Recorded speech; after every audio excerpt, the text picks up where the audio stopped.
같이 찬송가 549장 부르시면서 예배 부름에 우리 한 목소리로 응답드립니다. 549장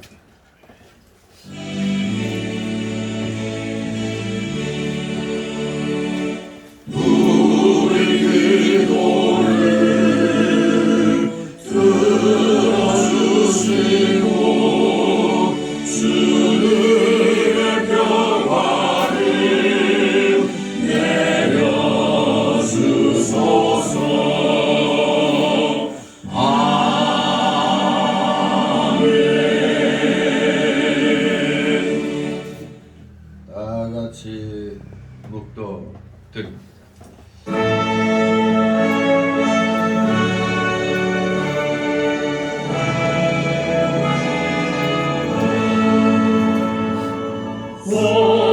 성부성자와 성령 찬송하여 영광 돌려보내세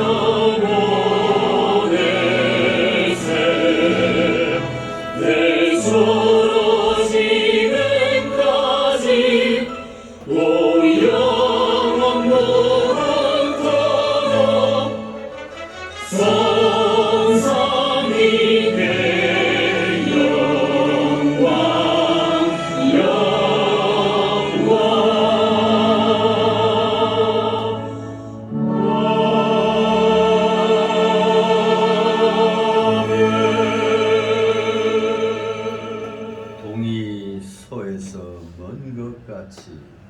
우리 죄가를 우리에게서 멀리 옮기셨으며 아비가 자식을 불쌍히 여긴 같이 여호와께서 자기를 경외하는 자를 불쌍히 여기시느니라. 아멘. 다 같이 일어나셔서 찬송가 547장 하나님 앞에 올립니다. 547장.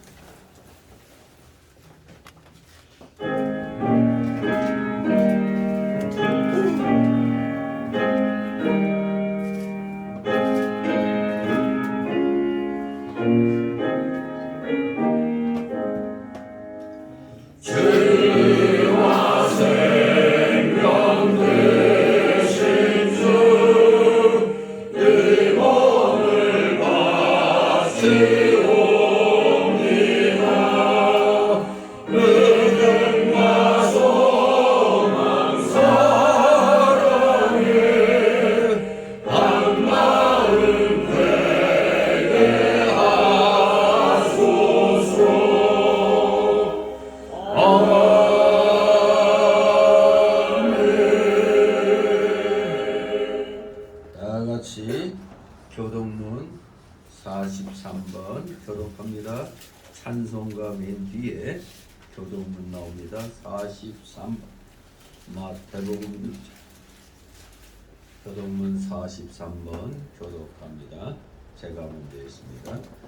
내가 너희에게 이르노니 목숨을 위하여 무엇을 먹을까 무엇을 마실까 몸을 위하여 무엇을 입을까 염려하지 말라. 목숨이 음식보다 중하지 아니하며 몸이 의복보다 중하지 아니하며 공중의 새를 보라 심지도 않고 거두지도 않고 창고에 모아들이지도 아니하되 너희 천주께서 기르시나니 너희는 이것들을 부럽지 아니하냐. 너희 중에 누가 염려함으로 그 키를 한 자나 더할 수 있느냐. 또 너희가 어찌 의복을 위하여 염려하느냐. 들의 백합화가 어떻게 자라는가 생각하여 보라. 수고도 아니하고 길쌈도 아니하느냐. 그러므로 염려하여 이르기를 무엇을 먹을까 무엇을 마실까 무엇을 입을까 하지 말라. 이는 다 이방인이 구하는 것이라. 너희 천주께서 이 모든 것이 너희에게 있어야 할 줄을 아시느니라. 너희는 먼저 그의 나라와 그의 의를 구하라. 그리하면 이 모든 것을 너희에게 더하시리라. 아멘. 다 같이 사도신경으로 우리의 신앙 하나님 앞에 고백드립니다. 전능하사 천지를 만드신 하나님 아버지를 내가 믿사오며 그 아들 우리 주 예수 그리스도를 믿사오니 이는 성령으로 잉태하사 동정녀 마리아에게 나시고 본디오 빌라도에게 고난을 받으사 십자가에 못 박혀 죽으시고 장사한 지 사흘 만에 죽은 자 가운데서 다시 살아나시며 하늘에 오르사 전능하신 하나님 우편에 앉아 계시다가 저희로서 산 자와 죽은 자를 심판하러 오시리라.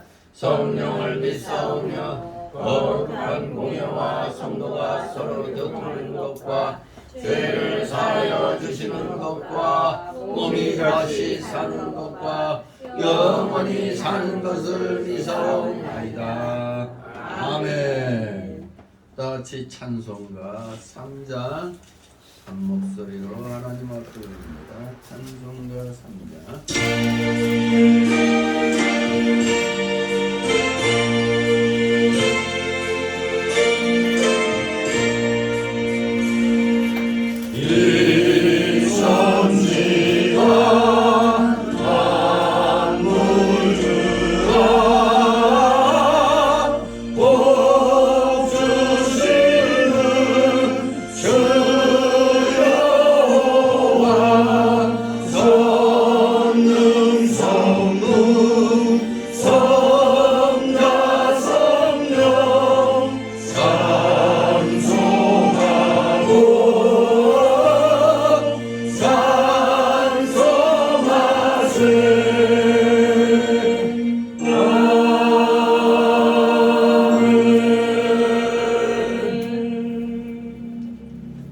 그 자리에서 하나님 말씀 받습니다.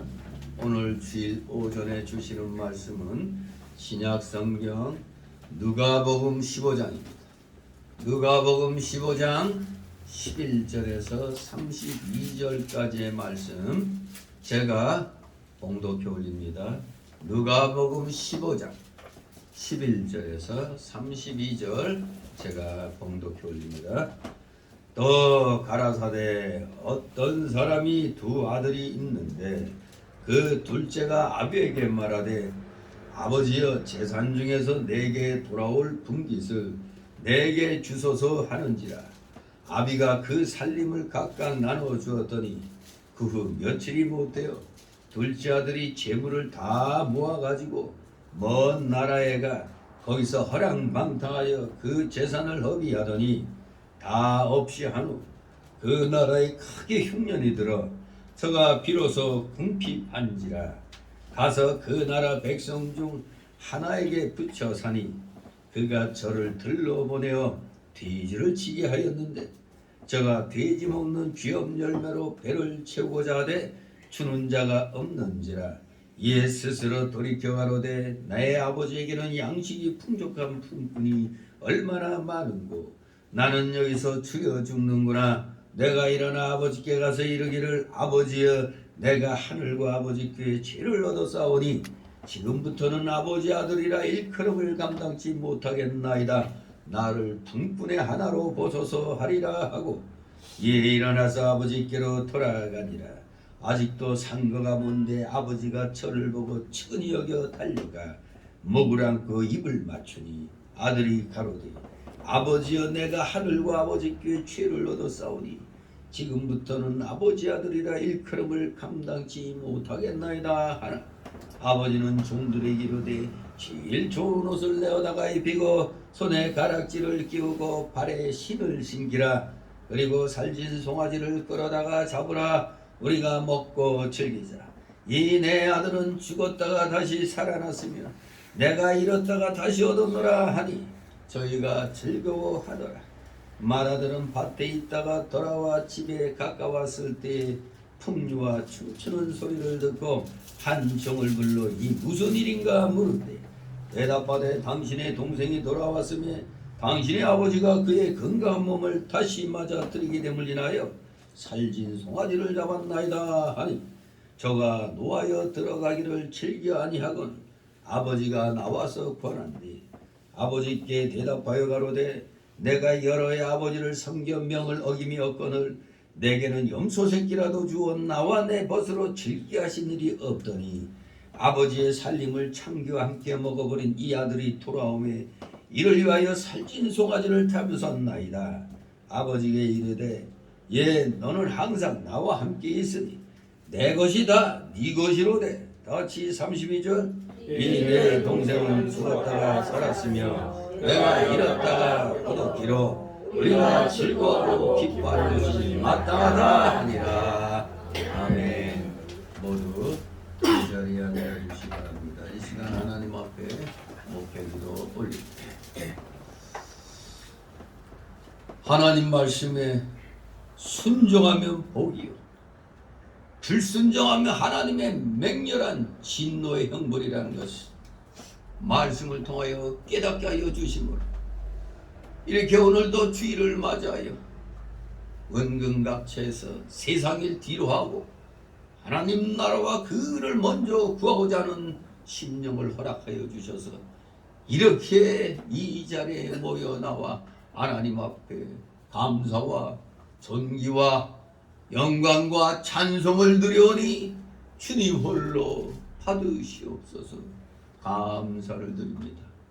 주님의 놀랍고도 크신 십자가 대속의 보혈공로로 영원한 지옥에서 영원한 천국으로 구원받은 저희들, 이제 신분이 변화되었으니 우리 모두 합당한 하나님의 자녀로서의 그 올바른 자세를 취하고 하나님 앞에 영광 돌려드리는 삶을 살아야 되는 것이 우리의 의무와 본분이 되었다는 것을 깨닫게 하여 주시니 아버지 감사를 드립나이다. 그러나 우리 속에는 여전히 옛사람의 그 추악한 완악성과 부패성과 죄악성과 연약성이 아직 여전히 그대로 남아있어서 우리의 중생한 영이 주님을 향하여 나아가는 길에 자꾸 방해물 노릇을 하고 있습니다. 진실로 우리가 거듭나고 의롭다 칭함받고 회개하고 하나님 자녀 되었으니 당연히 거룩해져가는 성화 구원이 우리의 마땅히 해야 할 일이거든. 우리는 마땅히 알면서도 성화의 길을 제대로 가지 못할 때가 너무나 많이 있음을 고백합니다. 아버지, 이러한 저희들 그래도 불쌍히 여겨 주셨어. 오늘도 이렇게 또 불러 모아 주셨사오니 다시 한번 자신을 돌아보며 하나님 앞에 불충했던 거 다 생각나게 해 주셔서 철저히 회개하면서 우리는 오늘 말씀을 통하여 깨닫게 하여 주시는 둘째 아들의 그 영의 상태가 바로 우리의 자신의 영의 상태가 되었다는 사실을 잘 깨닫게 하여 주실 줄 믿습니다. 한때는 그릇된 길 같지만 말씀으로 깨닫게 하여 주시고 본연의 자세를 회복해 하여 주셨으니 우리 모두 삶의 목적이 내 자신의 쾌락을 위한 것이 아니라 하나님의 영광을 위한 삶이 우리 본연의 목적, 삶의 목적이 되었다는 걸 분명히 자각하고 우리 사랑하시는 자녀들, 시대가 어려울수록 더욱더 하나님 앞에 중심을 드리는 삶을 사는 그러한 진정 구원받은 자들이 하나님의 자녀들이 되어야 되겠나이다. 아버지 감사를 드립니다. 코로나 팬데믹 동안에 자칫 믿음을 떠나 세상에 빠져버릴 수 있었던 그러한 2, 3년간의 기간이었지만 그래도 우리 성교회 성도들 대부분 열심을 다하여 중심을 다하여 이렇게 믿음의 중심을 지키고 오늘날 또 코로나 엔데믹 시대를 맞이해서 자신의 믿음의 현주소를 살피게 하시니 감사를 드립나이다. 모두가 허랑방탕하여 잠시 잠깐의 환난도 견디지 못하고 세상으로 나가버린 하나님을 떠나버린 자들이 너무나 많이 있습니다. 사실 또 그동안의 교회는 악한 사상을 가진 자들이 위장하고 이렇게 교회에 들어와서 도리어 교회에 분란을 일으키고 교회들을 망가뜨린 그런 자들이 너무 많았습니다.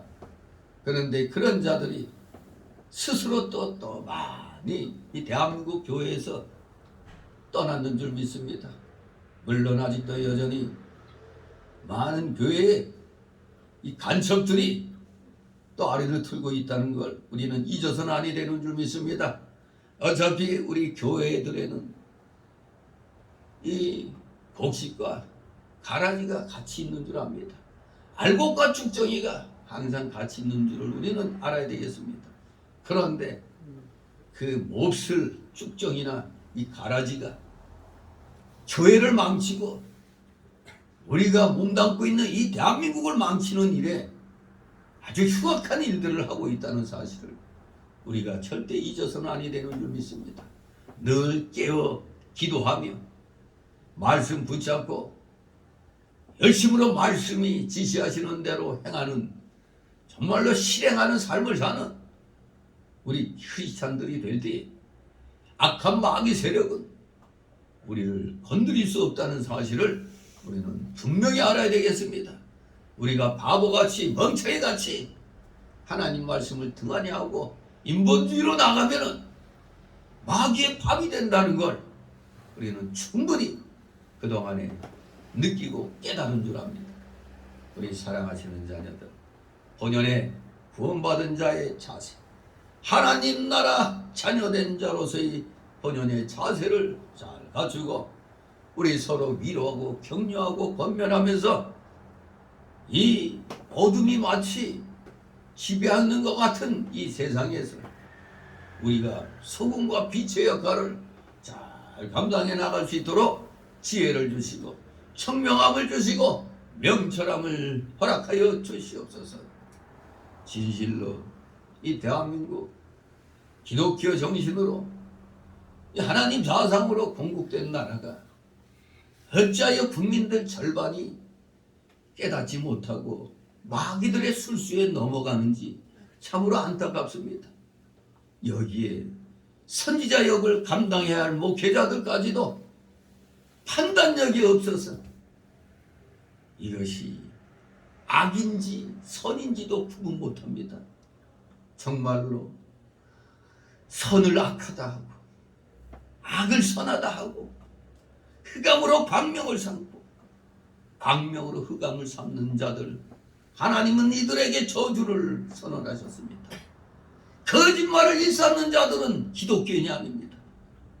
교회 나온다 할지라도 세상의 추악한 자들 편에 선 자들은 마귀 세력인 줄 분명히 알고 우리 지혜로운 주의 자녀들은 철저한 분별력과 판단력으로 우리 기독교계를 지켜나가는데 일익을 담당할 수 있도록 아버지 늘 은혜로 충만케 하여 주시옵소서. 충만한 말씀의 지식이 있는 한 절대 마귀 세력은 우리에게 접근할 수 없다는 걸 기억하고 최선을 다하여 늘 성경 말씀 읽으면서 그 말씀 붙잡고 기도하며 그 말씀대로 살려고 노력하여 진정 말씀 주신 대로 온전한 자가 되는데 우리 모두 최선을 다하는 자들 다 되게 하여 주시옵소서. 감사드립니다. 오늘도 여러 가지 사연을 가지고 나온 우리 성도들 있습니다. 다 수고하고 무거운 집 다 하나님 앞에 내려놓게 하옵소서. 내려놓는 것이 맡기는 실력입니다. 맡기는 실력이 믿음의 실력입니다. 사랑하시는 자녀들, 일치월장 성장하는 믿음의 자녀들 다 되게 하여 주시옵소서. 모두 피곤한 중에 나왔사오나 말씀을 상하는 마음으로 모든 조롱마귀, 잡념의 마귀 다 이기게 하여 주시옵소서. 부족한 자의 입술과 영을 주장하여 주셔서 귀한 말씀이 그대로 우리 성도들의 마음에 비해 다 새겨지게 하옵소서. 진실로 마치는 시간까지 오직 주님께서만이 영광 홀로 받으시옵소서. 예수 그리스도의 이름으로 감사드리며 기도드리옵나이다. 아멘. 같이 찬송가 335절 335절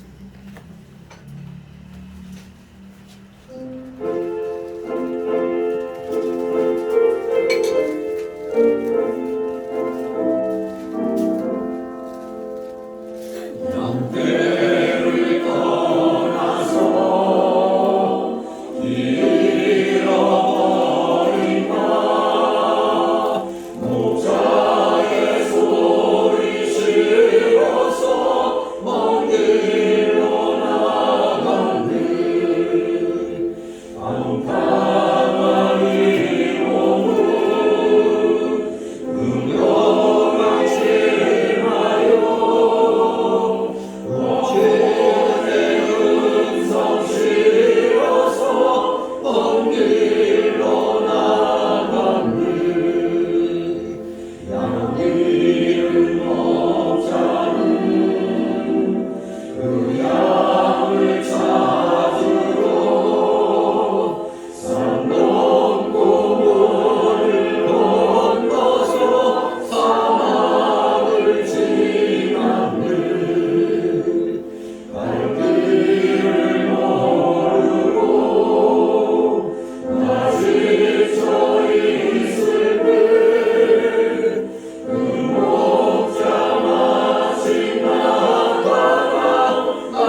환영합니다.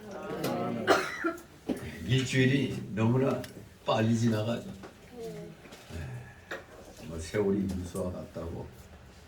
그래서 작년에 무슨 어버이날 그러더니 올해도 어버이날이 지났습니다.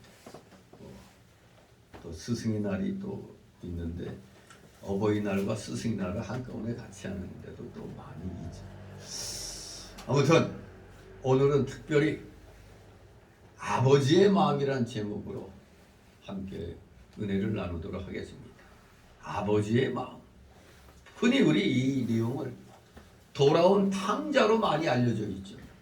그래서 우리가 이 내용이 탕자에게 초점이 맞춰져 있어요. 대개. 근데 사실 이 핵심은 돌아온 탕자가 핵심이 아니라 그를 기다려주고 있는 그 아버지의 마음이 핵심인 것입니다. 그 아버지가 바로 하나님이란 얘기죠. 하나님이 우리가 돌아오기를 기다리고 계신다. 이 아버지의 마음 전에 보면은 한 두 가지 비유가 나오죠. 양 100마리가 있었는데 그 중에 하나를 잃으면 99마리 들이고 그 잃은 것을 찾도록 찾아다니지 아니하느냐 하는 양 100마리 가운데 잃어버린 한 마리 양 찾아. 무슨 영화 제목 같죠. 잃어버린 양 한 마리 찾아. 그리고 또 뒤에 보니까 잃어버린 드라크마 비유가 납니다. 10 드라크마가 있는데 하나를 잃어버렸어요. 마치 여러분 한 10,000원 묶음 가지고 돈 세다가 10,000원짜리가 하나가 칙 떨어져 가지고 어디 이 책상 밑에 어디로 썩 숨으면은 그거 버려둘까요? 아니면 악착같이 찾을까요? 악착같이 찾죠. 10,000원짜리인데. 네. 더구나 100,000원짜리라면 더 악착같이 그냥 다 이거 다 뒤져서라도 그냥 찾는 거죠. 아무튼 여기에 두 비유가 나오지만 그 8절 10절에 지금 말씀드린 잃어버린 드라크마 비유, 그 드라크마 비유하고 오늘 이 아버지의 마음, 즉 돌아온 탕자의 비유는 이 사복음서 가운데 오직 여기 누가복음에만 나오는 비유입니다. 누가복음에만 나오는 비유. 이 돌아온 탕자, 즉 아버지의 마음과 잃어버린 드라크마, 이 비유는 누가복음에만 나오는 겁니다. 결국에 이 아버지의 마음, 돌아온 탕자의 비유는 뭐 앞에서 그 뒤 두 비유처럼 뭐를 잃어버린 걸 찾는 거죠. 즉 죄인을 찾는 하나님의 사랑에 관해서 이야기하고 있는 겁니다. 무슨 뭐 시시하게 돈 몇 푼 잃어버렸다고 뭐 거기에 목매는 게 아니고 핵심은 죄인을 찾는 아버지, 하나님의 아버지의 사랑을 얘기하고 있는 겁니다. 그런데 이 아버지의 마음, 이 돌아온 탕자의 비유는 구조적인 면에서는 앞에 두 비유하고는 좀 차이가 납니다. 즉 이 아버지 마음의 이 비유는 전반부와 후반부로 이렇게 나눠서 생각을 해야 되는데 바로 이 전반부가 11절에서 24절까지입니다. 이 전반부는 앞의 비유처럼 하나님께서 잃어버린 죄인을 다시 찾은 데 대한 기쁨을 얘기하고 있습니다. 이 전반부는. 그러나 후반부 25절 이하에서 32절까지에서는 이례적으로 마다들의 그 냉혹한 태도를 다룸으로써 또 다른 의미를 우리에게 더해주고 있는 것입니다. 즉 여기서 둘째 아들은 1절에서 말씀한 모든 세리와 죄인들, 더 나아가 이방인과 같이 뒤늦게 하나님의 은혜로 구원을 얻은 자들을 가리킵니다. 둘째 아들. 그러니 여러분은 어디에 속해요? 이방인에 속하니까 둘째 아들에 속하죠. 영적 이스라엘이죠, 여러분들. 뒤늦게 하나님의 은혜로 구원을 얻었잖아요. 우리는 다 이 둘째 아들에 해당이 됩니다. 그러면 맏아들은 뭐냐? 바로 이렇게 베풀어 주신 사죄의 은총에 대해서 못마땅하게 여기는 바리새인과 서기관들, 그 당시의 종교 지도자들, 그리고 한 걸음 더 나가서 오늘날까지 아직 예수님을 영접하지 아니하는 전 유대인들을 가리키는 겁니다. 맏아들은 누가 얘기를 하죠? 우리가 일반적으로 복음이 이스라엘에서 출발해서 전 세계를 한 바퀴 돌고 원위치 되는 날, 뭐 예수님 재림하신다, 뭐 그렇게 또 말하기도 합니다만, 그만큼 아직 유대인들이 의외로 예수님을 아직 구주로 영접하지 않고 있다는 사실입니다. 이들의 마음문이 열려서 이제 예수님을 영접해야 이제 세계의 종말이 온다는 얘기죠. 따라서 둘째 아들은 영적으로 도덕적으로 소생한 데에 비해서 이 맏아들은 도리어 그 당시 종교 지도자들이라고 아주 우월감을 가지고 있었는 이 유대인들, 이 맏아들은 오히려 퇴보하고 타락한 것을 알 수가 있습니다. 도리어 하나님을 섬긴다면서 도리어 퇴보하고 타락한 모습을 보이는 거예요. 그런데 중요한 건 이겁니다. 그럼에도 불구하고 하나님께서는 이 양자를 다 사랑으로 기다리고 계신다는 겁니다. 둘째 아들도 사랑하시고 맏아들도 사랑하고 계신다는 겁니다. 저 유대인들 저것들 틀렸어가 아닙니다. 저들에게 이제 마지막 복음이 들어가야 되는 겁니다. 여전히 맏아들 유대인들을 사랑하고 계신다는 것을 우리가 잊어서는 아니 되겠습니다. 바로 14장 24절에 보면은 내가 너희에게 말하노니 전에 청하였던 그 사람은 하나도 내 잔치를 맛보지 못하리라 하였다 하시니라. 이 유대인들은 여전히 예수님을 배척하고 있기 때문에 잔치에 참여해서 맛을 못 보고 있습니다. 그러나 이제 말세의 끝자락이 되면, 지금 말세의 끝자락이라고 그러죠, 유대인들에게도 이제 여전히 하나님을 지금 기다리고 계시는 거예요. 유대인들에게 이제 마지막으로 복음이 들어가면 이제 세계의 종말이 오는 겁니다. 즉 새하늘과 새 땅이 시작이 되는 것입니다. 여전히 사랑하시고 계십니다. 맏아들도 둘째 아들도 사랑하고 기다리고 계시는 겁니다. 자, 그래서 오늘 이 내용 전반부와 후반부로 이렇게 나누어서 살펴보도록 합니다. 첫 번째 단락은 11절 24절.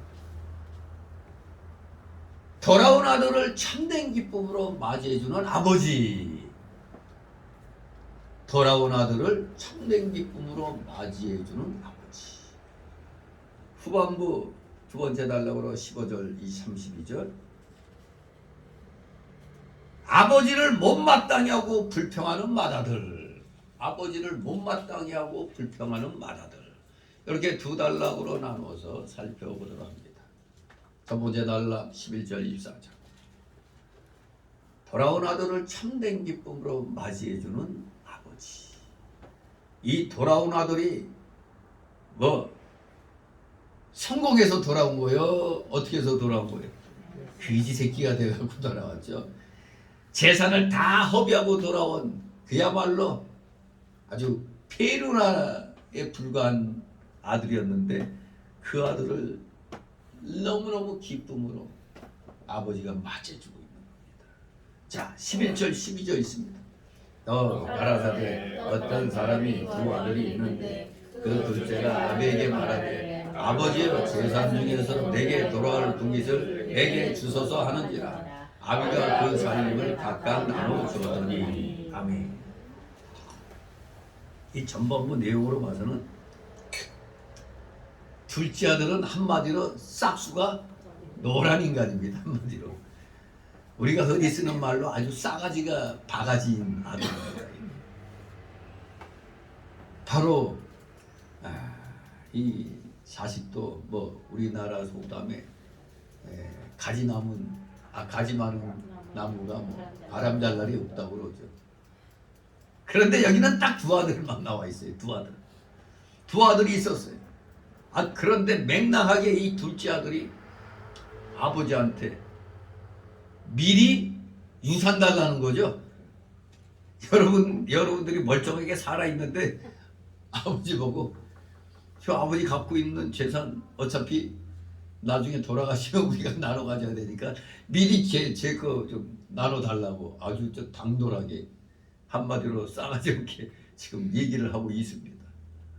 자기에게 돌아올 재산의 분깃을 미리 달라고 지금 얘기하고 있는 겁니다.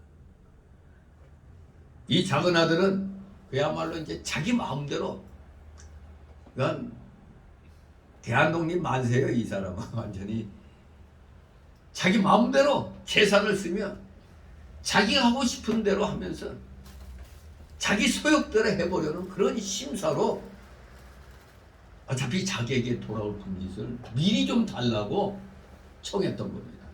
그랬더니 이 아버지도 크게 뭐 나무라지도 않고 그냥 달라는 대로 나눠주었습니다. 그 소원대로 해줬어요. 그런데 소원대로 해주는데 맏아들은 그런 얘기 안 했는데 이 둘째 아들 때문에 각각 나눠 주었다는 이 얘기를 보니까 작은 아들에게 나눠주면서 큰 아들의 분깃도 나눠놨다는 얘기가 되죠. 각각 나눠 주었더니 그랬어요. 어른이 작은 아들에게만 주는 걸로 끝내는 게 아니라 아예 큰 아들 목도 따로 정해놓은 겁니다.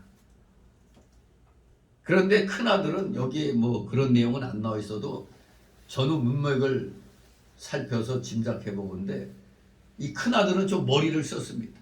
이 큰 아들은 어차피 내가 아버지 모시고 아버지하고 같이 살면은 그래가지고 아버지 일을 도우면서 재산을 늘렸다가 나중에 아버지 돌아가시면 그것을 몽땅 내 것으로 차지하려고 하는 그런 마음으로 지금 머리를 굴렸어요. 그래서 뭐 작은 아들처럼 달라고 하지 않았어요. 그냥 아버지가 딱 작은 아들에게 나눠줄 때 큰 아들아 네 몫은 이거다 하고 이렇게 정해준 거 그냥 그렇게만 알고만 있지 그걸 갖다 따로 자기가 그냥 차지하진 않았어요. 왜? 어차피 여기 아버지 모시고 있으면 어차피 아버지 돌아가시면 그거는 내 거다. 아주 이제 나름대로 아주 큰 그림을 그리고 있었습니다.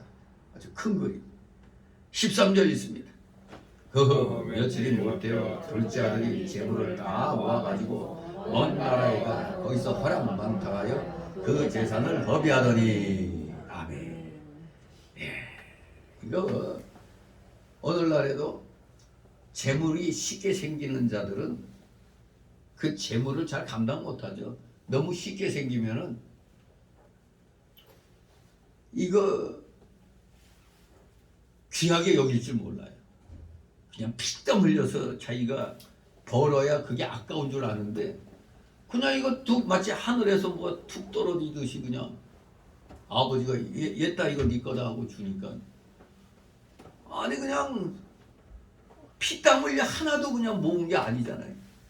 그러니 그냥 갑자기 큰 돈이 생기니까 신났죠. 며칠 뭐 할까? 어디 가서 요트나 하나 사가지고 요트 놀이 할까? 뭐 마차 사서 뭐 돌아다닐까? 뭐 나름대로 계획을 딱 세우더니 재산을 받은 지 얼마 안 돼가지고 여기 보니까 며칠이 못 됐다고 그랬어요. 그러니까 이걸 보면은 둘째 아들은 나름대로 돈 받으면은 뭐 해야 되겠다고 미리 계획을 다 세운 거예요. 그냥 며칠이 못 돼가지고 바로 그냥 아버지가 주신 재산을 싹 긁어 모아가지고 형이 또 일부를 또 긁었을까봐 아예 싸그리 다 모아가지고 그것도 근처로 간 게 아니라 먼 나라로 갔다고 그랬어요. 먼 나라로.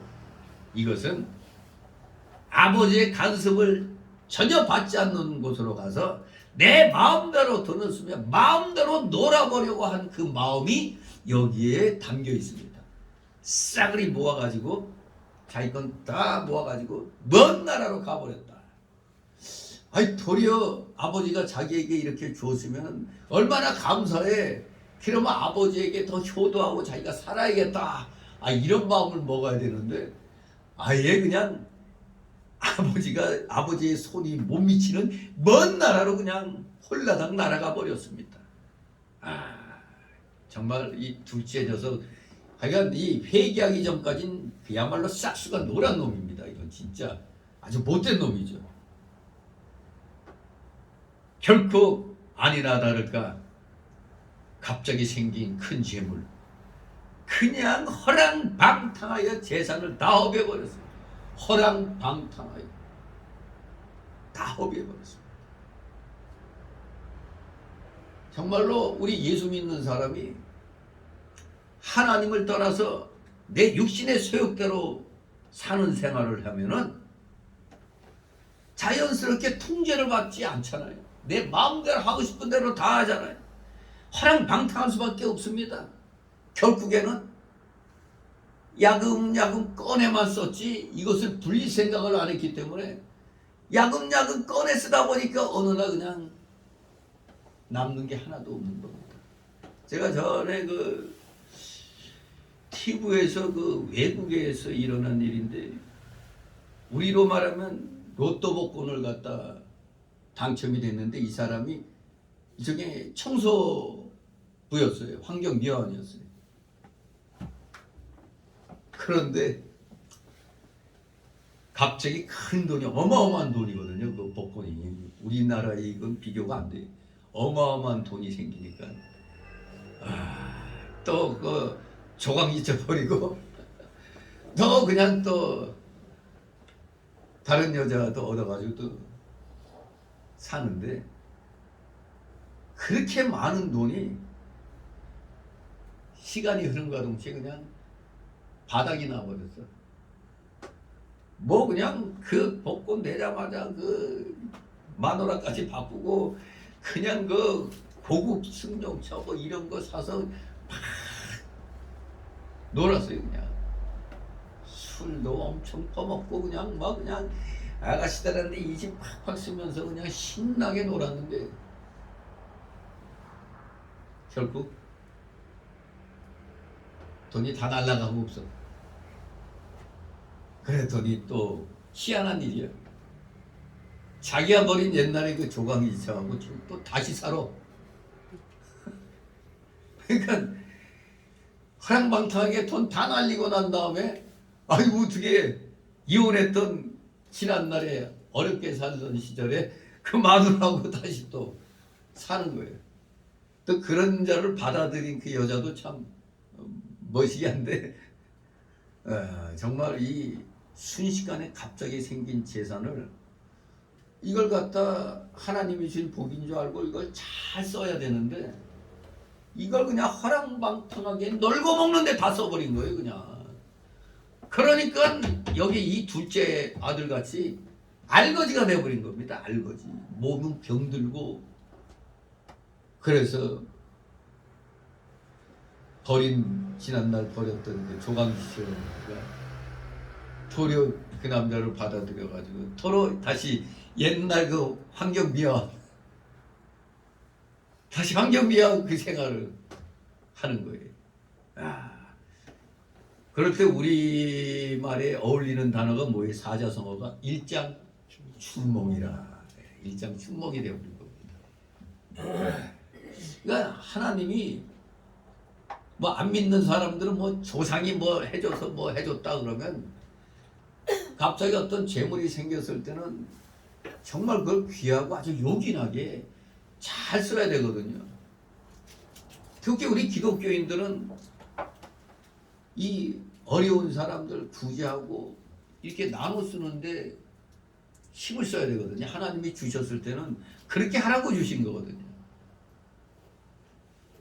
여기 이 둘째 아들 정말로 아버지가 다 아무 군소리 하나 없잖아요. 그냥 그래 알았어 하고 뚝 끊어가지고 그냥 이건 너 이건 말아도 딱딱 나눠줬단 말이에요. 그러면 아버지 감사합니다. 제가 이거 아주 요긴하게 잘 쓰겠습니다 해야 되는데 아예 간섭도 할 수 없는 먼 나라로 가가지고 그냥 흥청망청 써버렸어요. 네. 흥청망청이라는 용어가 나오는 걸 보니까 갑자기 그 생각이 나네요. 바로 연산군이 전국에 있는 그 처녀들을 모을 때 그게 바로 흥청이라는 기관을 뒀다고 그랬죠. 흥청. 그래서 그 흥청망청이라는 단어가 거기서 나온 거라고 그래요. 또 뭐 불교계에서 쓰던 말도 우리가 많이 쓰죠. 뭐 사람들이 많아가지고 야단법석이다 그럴 때 그게 바로 불교에서 말하는 이 밖에서 법회하느라고 뭐 이렇게 자리 만들어 놓은 게 그 야단법석이라고 그래요. 그게 또 우리 용어에서 그냥 북적북적대는 그 야단법석이란 말로 또 쓰이게 되죠. 흥청망청 그냥 진탕 퍼먹고 놀았습니다. 하나님을 떠난 생활은 이런 것입니다. 특히 성도, 이 세상 안 믿는 사람들도 흥청망청하면 망하는데 우리 성도가 하나님 떠나서 육신의 소욕대로 제 마음대로 나아가고 하나님 간섭받지 않고 그 말씀을 순종하지 않을 때는 우리 성도, 세상 사람도 그 재산이 어느 순간 다 날아가 버리는 것처럼 우리 성도는 하나님께서 주신 신령한 재산을 다 잃어버리는 겁니다. 결국 결국 굶주림을 당하고 죄자 같은 생활을 하게 됩니다. 그야말로 비참한 이방인들의 그 멸시천대받는 그런 위치로 떨어져 버리는 겁니다. 우리 예수 믿는 사람이 허랑방탕하면은 그 꼴 납니다. 우리가 지난날 소위 코로나 팬데믹 때 교회를 떠난 사람들이 100만이 된다고 100만이 된다고 그랬어요. 뭐 우리나라 뭐 기독교 인구가 뭐 1200만 막 그러는데 사실은 지금 2중 3중으로 막 겹쳐 있어요. 각 교회마다. 이 교회 나갔다가 명함 올리고 또 저 교회 나가서 또 명함 올리고 이런 사람들이 꽤 많아요. 그리고 진짜 알짜배기 신자들 이렇게 추려보면은 한 600 되려나? 진짜 교인은 그래요. 진짜 성도는. 그런데 100만이 나갔다는 거예요. 100만이. 근데 지금 과연 몇 프로가 돌아왔을까? 막상 교회를 떠나서 코로나 핑계대고 교회를 떠나 있으니까 옛날에는 꼭 그 목회자들도 그거 참 잘못된 거예요. 뭐냐? 옛날이나 코로나 팬데믹 때나 예배는 직접 내가 몸과 마음과 정성과 시간과 물질을 드리는 게 예배예요. 그런데 딸랑 몸은 집에 있고 헌금만 뭐 그냥 뭐 보낸다고? 그게 예배가 아닙니다. 그거는 그냥 관람자로서 오늘 교회에서 뭐 하고 있나 그 보는 거밖에 안 되지. 뭐 처음에는 아주 뭐 그럴듯하죠. 어떤 교회는 뭐 여기에 무슨 뭐 TV 이거 쫙 설치해 놓고 각 가정별로 보면 이제 거기 나와서 이제 예배드리는 모습을 보이는 그게 있는데 저게 하루 이틀 해야지. 점점점 처음에는 좀 이제 자세 가다듬고 이렇게 하다가 이제 점점점 게을러지게 돼 있어요. 직접 예배당에 나와서 내가 봉사하고 충성하고 할 때 믿음이 자라는 거지. 그런데 한때는 절대 예배당에 나와서만 예배드려야 된다고 하던 목사들이 코로나 때니까 유튜브로 뭐로 줌으로 막 이러다 보니까 이제 말씀에 권위가 없어져요. 아니 언제는 나와서 드리라고 드려야만이 진짜라고 그러더니 이제 뭐 유튜브로 되네. 근데 이 시대가 끝나고 나니까 어때요? 사람들이 이미 길들여져 있죠. 굳이 꼭 무슨 예배당에 나갈 필요가 있느냐? 그냥 뭐 이렇게 침대에 누워서 그냥 핸드폰 이렇게 켜놓고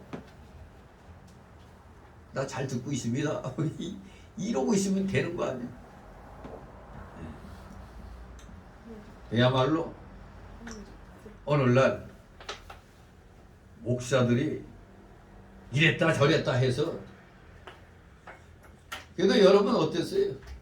좀 통제하러 나온다 했을 때 우리가 이 교회에서 저 이 교권을 옮겨갖고 예배 드릴 때 그야말로 우리 솔직히 그때 그 초대교회 때 그 핍박을 피해서 굴 속에 들어가서 예배 드린 카타콤 예배 우리도 그게 때 아닌 카타콤 예배가 돼버린 거예요. 그냥 왜 이쪽에 나와서 예배 못 드리게 방해한다는 걸 알고 저쪽으로 옮겨가지고 드린 거 아니에요. 그래도 나오지 않고 그냥 뭐 유튜브만 보는 거하고 나와서 비록 장소를 옮겼어도 뭔가 묘미가 있지 않아요? 야, 정말 이 신앙은 이런 거구나. 어떤 교회는 겨울인데 예배당에 못 오게 하니까 야산에 가가지고 야산에서 추운데 예배 드리는 교회도 있었어요. 그런 교회 생각하면 저 교회는 커다랗게 지어놓고 무슨 교인들의 사진을 의자에다 놓고 무슨 예배들이 이제 진짜 그 구역질 나는 짓을 한 겁니다. 그게 싸울 생각을 하지 않고 부산의 그 어느 교회야 그 교회 목사는 그 실내에서 못 드리게 하니까 교회 주차장에 나가서 교회 주차장에서 예배 드렸잖아요. 교회 주차장. 또 우리 동네에서는 또 이성 목사는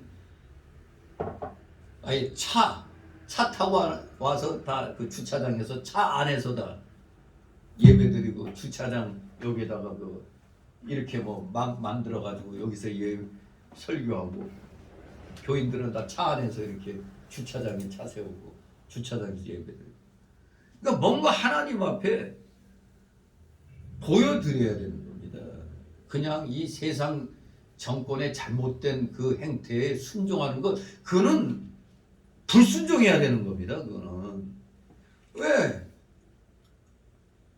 예배 드릴 수 있는 방법이 있는데 그냥 뭐 코로나 때문에 이런 식으로 일방적으로 굴복해가지고 안 했잖아요. 그러니까 결코 오늘날 교인들이 신령한 재산을 다 잃어버렸어요. 적당히 하면 되는 거다. 뭐 그냥 꼭 교회에 나와서 뭐 예배 드릴 필요 있나?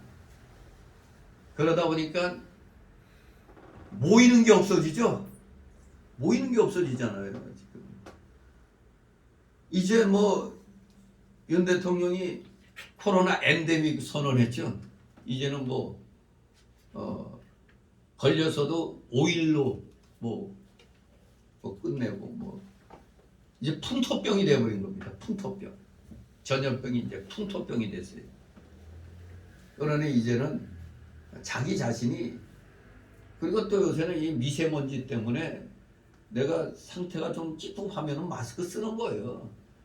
이제는 누가 마스크 썼다 안 썼다 그거 가지고 신경 안 써요. 그러니까 내가 조금 뭐가 좀 찌뿌하면 마스크 쓰는 거지. 그제 그냥 후방 블랙박스 후방 카메라 단다고 저 주차장에서 이제 시동 켜놓고 계속 하다 보니까 그 매연이 1시간 정도 이 매연이 있는 데서 또 했더니 계속 내 포 안에서 매연 냄새가 나는 거예요. 그냥 매연 냄새가 지금도 이상하게 매연 냄새가 여기에서 밖에서 매연이 들어오나 할 정도로 자꾸 코 안에서 매연 냄새가 나요. 매연 냄새. 그러니 내 스스로 건강을 생각하면 스스로 마스크 쓰고 하면 되는 거거든요. 그런데 이제는 스스로가 회복해야 되는데 어찌된 일인지 교회들이 말씀의 힘이 약해져가지고 다 잃어버렸어요. 그냥 지금 영적 굶주림을 당하고 있습니다. 한마디로 여기 이 둘째 아들 같이 돼지와 같은 생활하고 있습니다. 교인들이 지금 영적으로 지금 완전 굶주려 있어요. 목사들도 마찬가지다. 저희가 총회에서 이제 행정 명령이 내려가지고 우리가 25일 날 다시 이제 임시노회를 하는데, 임시노회 해가지고 제가 이 초대 이 노회장을 사임했는데 다시 원위치 돼가지고 노회장으로 이제 다시 복귀가 되는, 그걸 일단은 해야 되거든요. 근데 여기저기서 전화가 오는 거야. 저보고 아니 그냥 목사님이 해야지 왜 그러냐고, 왜 안 하려고 하냐고. 도리어 그러면서 이 어떤 목사들이 목사님이 그때 그냥 노예기를 받아가지고 다 그럴 때 그냥 아주 그냥 감격의 눈물을 흘렸대. 아 이제 우리 노예가 이제 제대로 되는 거였는데, 그때 느닷없이 내가 이제 사임하고 그렇게 또 기쁨을 남겨줄 때야. 아 이건 아니다 싶다는 거예요. 뭐 지금 여론이 내가 해야 된다는 식으로 이제 지금 흘러가는 거야 지금. 나는 한 몇 달만 하고 나는 안 한다고 내가 분명히 선언했기 때문에. 근데 어떤 목사들은 지금 목사들이 영적으로 많이 굶주려 있기 때문에 제가 해야 된다는 거예요. 이제. 제가 다른 목사들보다 내가 좀 영적으로 좀 앞서 있다고 다 인정하고 있기 때문에 목사님이 해야 된다는 식으로 계속 오는데, 참 이거 이 고민되더라고. 이거 나는 하고 싶은 마음이 없는데, 근데 일단은 뭐 2, 3개월이라도 더 하긴 해야 되니까 하긴 하는 거죠. 그래서 지금 체제로서는 자기는 아무것도 안 하겠다는 거예요. 근데 목사님이 노회장 한다면 무조건 분소리 않고 따르겠다고. 이거 참 이거. 이 강창 목사하고 홍경석 목사가 노회장 서기로서 엄청 고생 많이 했는데, 이제 그 사람들이 한 1, 2년 동안 해야 되거든. 이 총회하고 관계도 있고 여러 가지 일이 있어서. 근데 일반 목사들은 그런 걸까지 생각을 안 해. 그냥 당장 눈앞에서 그냥 복잡한 거 싫어다. 그냥 배 목사님이 하면 깨끗이 끝날 텐데, 내가 하면은 뭐 이성 목사도 트집 못 잡으니까. 그러니까 나를 갖다 자꾸 이제 하라고 계속 그러지만 아무튼 지금 목사들부터가 자꾸 그냥 스스로가 목사라고 하지만서도 교리적으로 아주 부족한 면이 굉장히 많아요. 다. 조직 신학적으로도 좀 부족한 목사들이 너무 많아요. 그러다 보니까 자꾸 이제 저보고 자꾸 선두에 서서 모든 걸 좀 해달라고 하는데, 지금 이만큼 우리 일반 성도들도 그렇고 목회자들도 뭔지 모르게 피폐해 있어요. 그냥 말씀에 이 굶주려 있어요 지금. 목사님들이 그럴 리가. 목사도 똑같은 겁니다. 스승 목사들에게 바로 배웠으면은 그걸 자꾸 갈고 닦으면 되는데, 요새 어떻게 된 게 나는 자꾸 왜 꿈에 왜 안병남 목사님이 왜 자꾸 나타나지? 어제도 그렇고 또 뭐 나보고 빨리 오라는 건가? 아무튼 지금 참 이 영적 스승이 부족한 때의 모양이에요. 굶주려서 다 돼지와 같은 생활, 이 둘째 아들과 같은 생활을 알게 모르게 하고 있다는 얘기입니다. 이 둘째 아들은 결국에 이제 깨닫게 됩니다. 14절 있습니다. 다 없이 한 후 그 나라에 크게 흉년이 들어 저가 비로소 궁핍한지라. 아멘. 다 없이 한 후. 재물이라는 게 이렇게 허망한 거예요. 있을 땐 모르는데 흥청망청 쓰다 보니까 어느 날 그냥 하나도 없는 거예요. 그냥 먼지만 나오는 거예요. 그냥. 그렇습니다. 재산이 아무리 많아도 허랑방탕한 자는 감당하지 못합니다. 바로 우리나라 현실을 보세요. 지나간 정권이 5년 동안 얼마나 그냥 허랑방탕했어요. 아예 흥청망청이었죠. 뻑 하면 몇십조. 아니 몇십조를 돈처럼 생각하지 않고 있어. 그 전에 4대강 공사할 때 22조인가 23조 들어오는 거 가지고 얼마나 그걸 못 잡아먹어갖고 별짓 다 했잖아요 이놈들이. 그런데 뭐 청년들 뭐 해준다고 30조 뭐 아니 몇십조를 우습게 알고 여기더니 결국에 5년 동안에 몇백조의 빚이 늘었어요. 400조 이상의 빚이 그냥 늘어버렸잖아요. 한 놈이 400조를 남겼어. 역대 대통령들이 70년 동안 600조 정도였는데 우리나라 빚이 한 놈이 5년 동안에 400조를 늘렸어. 1000조가 넘었어요. 1000조. 정말 우습죠? 허랑방탕했더니 그냥 흥청망청 뭐해? 써 푹푹 써 그냥 우려하던 대로입니다. 우려하던 대로. 그렇게 흑자기업이었던 한국전력 대학교 다닐 때 보면 한전에 못 들어가가지고 그냥 한전에 들어가려고 막 그랬는데 그놈의 한전이 몇십조 그냥 빚더미에 그냥 떨렁 앉아버렸잖아요. 우리나라가 뭐 능력이 있으니까 빚을 내고 쓸 수가 있는 건데 그러나 좌파들은 항상 금융 쪽에서 문제를 일으켜요. 결국 지금 터졌잖아요. 코인게이트, 김남국. 이놈이 그때 청문회 할 때 우리가 보통 어떤 사람을 지칭할 때 김씨라면 김뭐뭐가, 김모가, 이모가 이러는데 이놈이 얼마나 그런 와중에서도 코인 투자하느라고 정신이 없었는지 그것도 이모 무슨 교수를 이모라고 이모 공부하는 그 이모라고 그래. 그러니까 우리가 그럴 때 저게 정말 저 로스쿨 출신 맞아? 그랬는데 이제 그 답이 풀린 거예요. 알고 봤더니 그 코인에 정신이 팔려가지고 그 글도 이모 교수를 갖다 이모하고 뭐 어쩌고저쩌고 해가지고 했다는 헛소리를 하는 바람에 저놈이 저기 실력이 저기 의심스러웠는데 역시 코인에 그냥 정신이 팔려가지고 저랬구나. 전 그걸 깨닫더라고. 느껴지더라고. 저래서 저놈이 그래도 로스쿨 나온 놈인데 그거 문맥을 갖다 구분 못하겠어요. 얼마나 코인 투자에 정신이 팔려 있었으면은 헷갈아 했느냐 이겁니다. 그러더니 그런 코인 투자도 이제는 이제 걸렸잖아요. 걸렸어요. 그래서 젊은이들이 지금 분노하잖아요. 분노. 재산 허랑방탕하면 이거 감당할 수가 없습니다. 막 쓰면 순식간에 그냥 5년 만에 400조가 넘어버리니 이게 됩니까? 이게 기가 막히죠. 감당치 못해요. 그래서 우리가 흔히 있을 때 잘해라고 그러죠. 있을 때 잘해. 있을 때 정신 차려가지고 우리가 짜임새 있게 이렇게 써야 됩니다.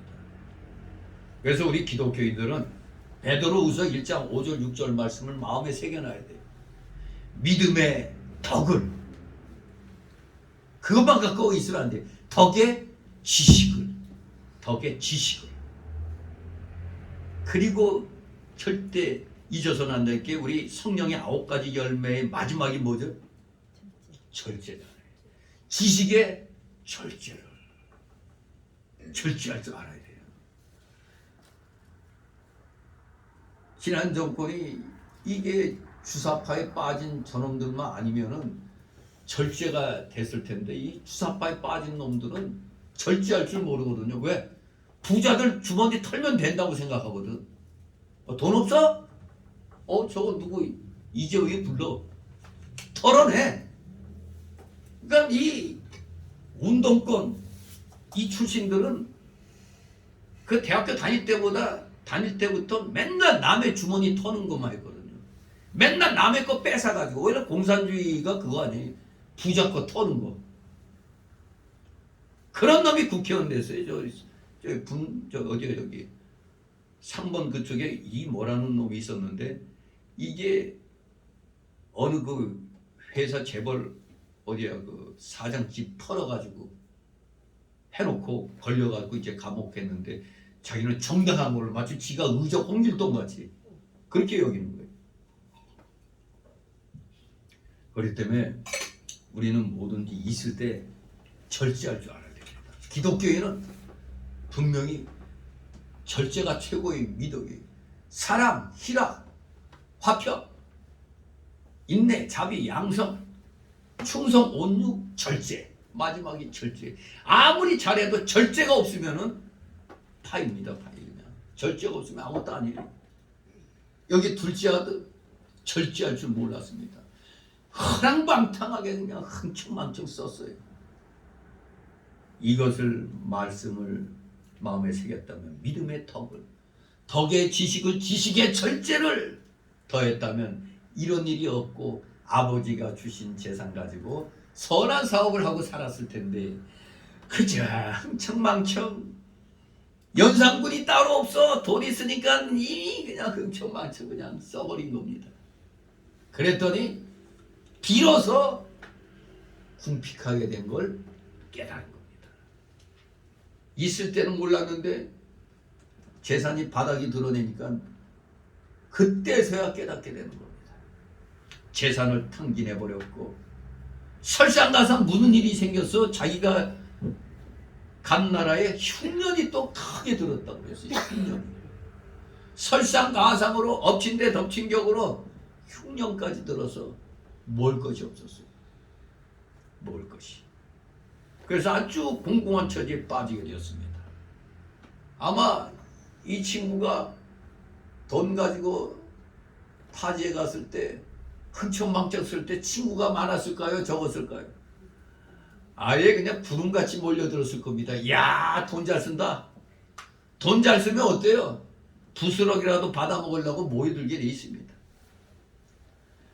방탕할 때 사귀던 친구들은 한 사람도 이 둘째 아들을 도와주지 않았어요.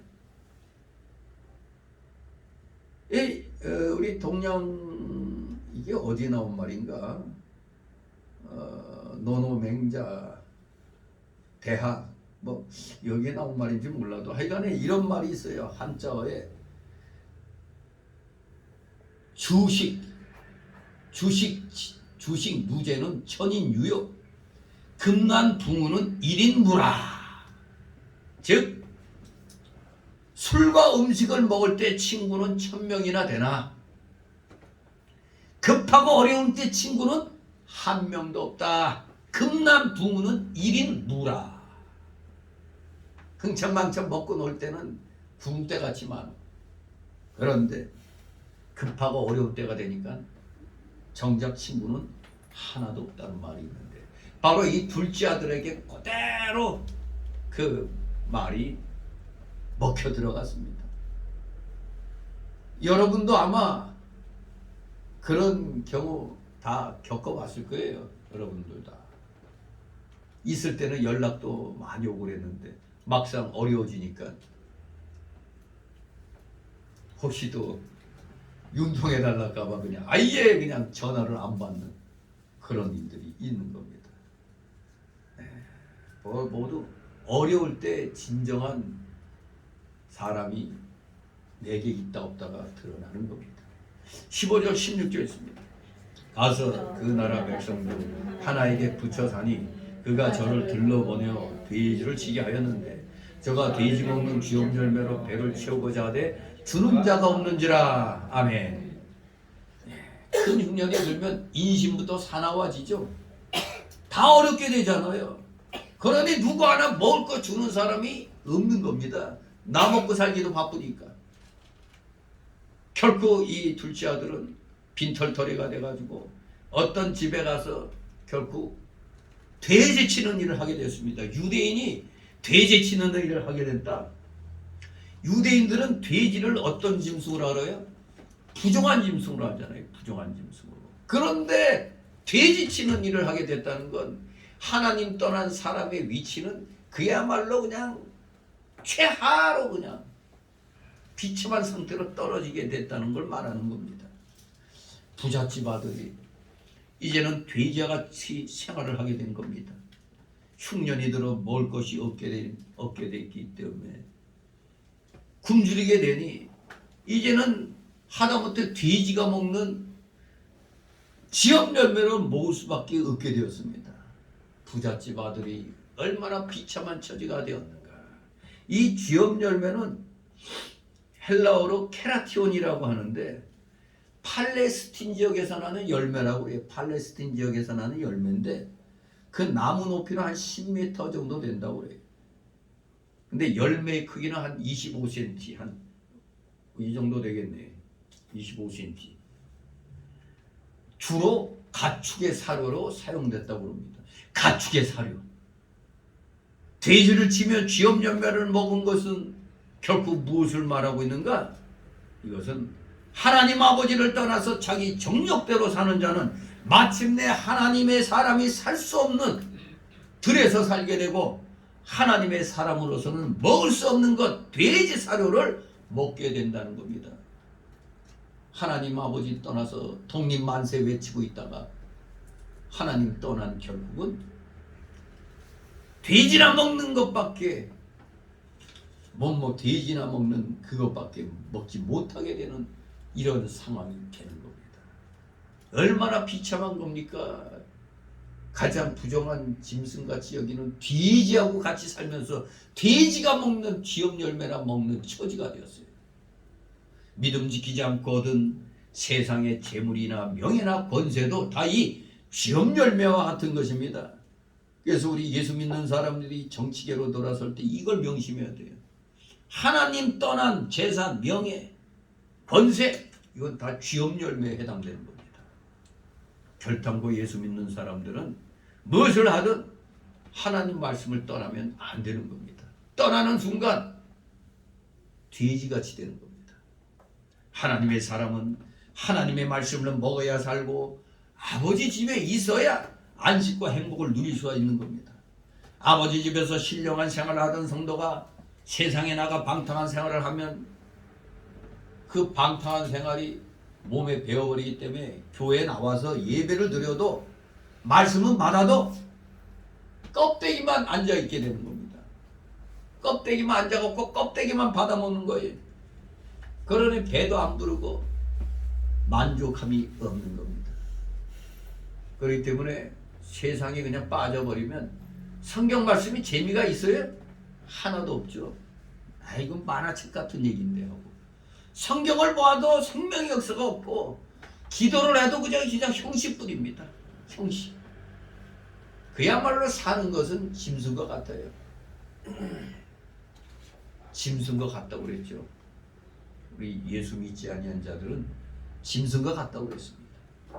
예레미야 17장 6절에 보면 그는 사막의 딸기나무 같아서 좋은 일에 오는 것을 보지 못하고 광야 건조한 곳 건건한 땅 사람이 거하지 않는 땅에 거하리라.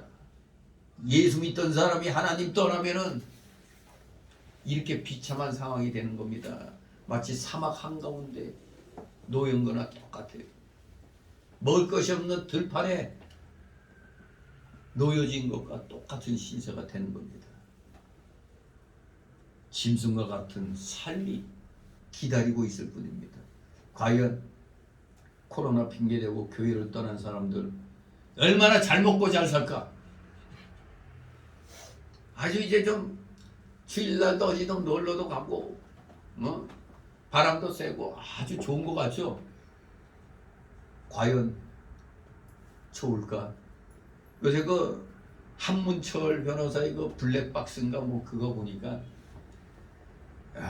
그거 진짜 갑자기 그 급발진 이런 거 생기니까 이 대책이 없더라고요.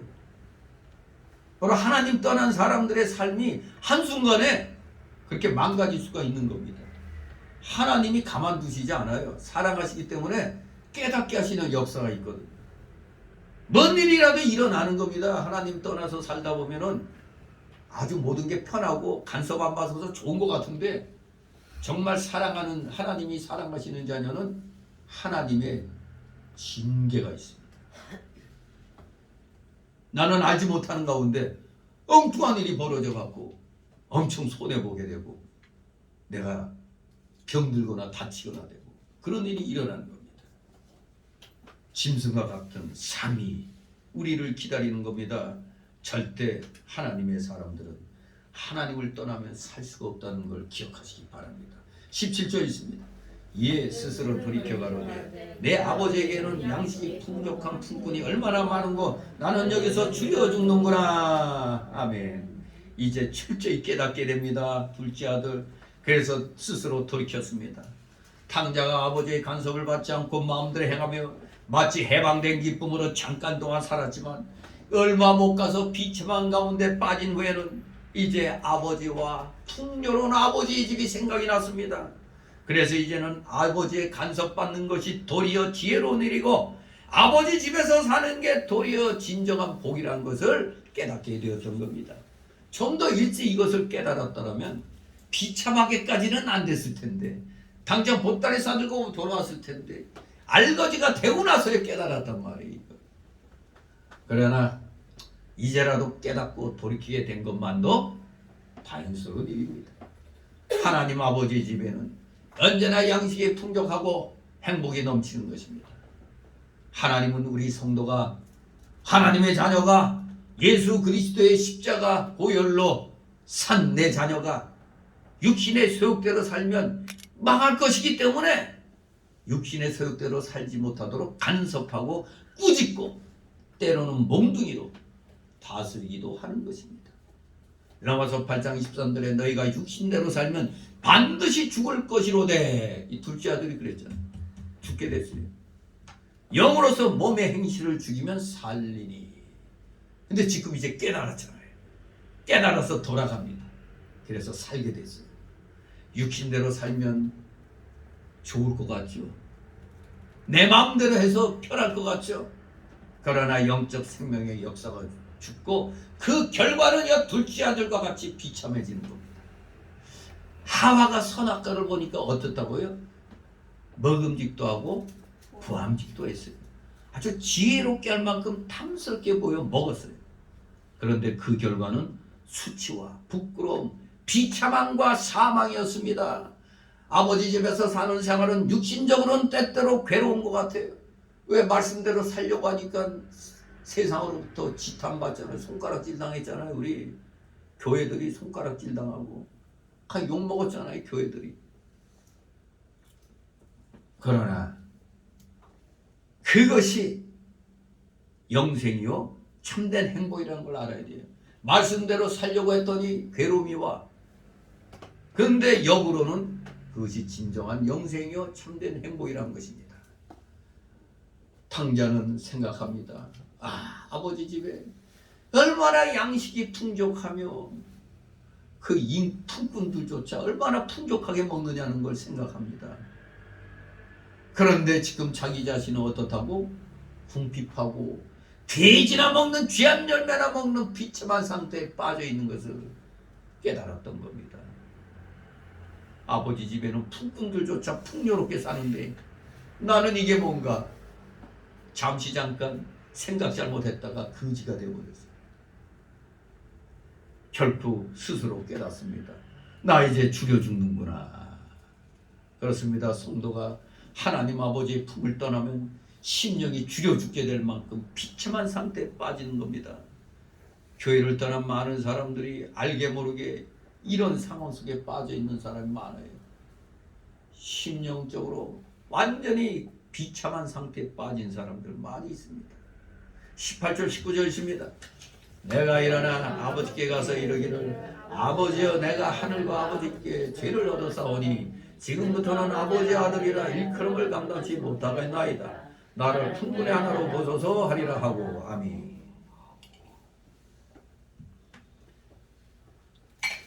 아들은 깨닫습니다. 내가 하늘과 아버지께 죄를 얻었다고 고백합니다. 탕자는 이제 그 자리를 떠나 아버지 집으로 돌아가기로 결심했습니다. 탕자가 아버지 품을 떠난 것과 허랑방탕하여 재산을 다 허비한 것이 모두 다 하나님과 아버지께 큰 죄를 범했다고 깨닫고 이제 그 죄를 아버지께 고백하고 이제는 품꾼의 하나로 취급해달라고 간청하기로 결심을 했습니다. 그때 어떤 드라마에서 그러지, 항상 결심할 때 그래 결심했어. 지금 이 둘째 아들이 결심했어. 가서 자백하고 날 좀 받아주십시오 하고 간청해야 되겠다 결심했습니다. 그가 이제는 품꾼의 자리에까지 지극히 낮아지고 겸손해졌습니다. 바로 이 자세가 진정으로 회개한 사람의 태도입니다. 품꾼이라고 좋습니다. 받아만 주십시오. 요 자세. 20절 있습니다. 이에 일어나서 아버지께로 돌아가니라. 아직도 상거가 먼데 아버지가 저를 보고 친히 여겨 달려가 목을 안고 입을 맞추니. 아멘. 이 20절 말씀 보면 아버지가 날이면 날마다 아들이 돌아오기를 기다렸다는 걸 알 수가 있죠. 네. 그러니까 아직도 이 집까지는 거리가 멀었는데 아버지가 얼마나 날마다 이렇게 돌아오나 안 돌아오나 바라보고 있다는 얘기 아닙니까? 그런데 또 보고 있는데 뭐가 저쪽 끝에서 꼬물락거리는 게 보였어요. 꼬물락 거리는데 딱 폰 보니까 누구야? 둘째 아들이. 여러분들 자기 자식 키워봤으니까 알잖아요. 딱 아무리 멀리 떨어졌어도 딱 보면 누구다 이거 알 수가 있잖아요. 바로 아버지는 다 알아봤습니다. 측은히 여겨 달려왔습니다. 그것도 얼마나 그냥 걱정을 했으면 목을 안고 입을 맞췄습니다. 그렇습니다. 이것이 아버지의 마음입니다. 집을 나간 아들이 어디서 굶진 않나 병이 나서 앓진 않나 걱정하며 매일 멀리까지 나와서 그 아들이 돌아오기를 날마다 기다려왔던 것입니다. 그러던 중 하루는 멀리서 거지 같은 사람이 하나 뜨거니 나타나서 걸어오고 있어요. 근데 모습과 걸음걸어보니 영락없는 둘째 아들이야. 그래서 너무 기쁘고 반가운 마음으로 달려와서 목을 안고 입을 맞추며 영접을 했던 겁니다. 이렇게 하나님 아버지는 우리를 사랑하신다는 얘기입니다. 우리가 언제나 돌아오기를 기다리고 계시는 겁니다. 그러니 여기서는 돌아온 탕자가 주인공이 아니라 그 탕자를 기다리는 아버지가 주인공인 겁니다. 아버지의 마음. 21절 있습니다. 아들이 가로되 아버지여 내가 하늘과 아버지께 죄를 얻어사오니 지금부터는 아버지 아들이라 일컬음을 감당치 못하겠나이다 하나. 아멘. 탕자는 진정으로 회개했습니다. 그 증거가 뭡니까? 나는 하늘과 부친께 죄를 지었으니 이제는 아들이라 하지 마시고 품꾼의 하나로 보아달라고 얘기한 것을 보아 우리가 짐작할 수가 있지 않습니까? 하늘과 부친께 죄를 지었다는 것은 하나님과 사람에게 죄를 지었다는 뜻입니다.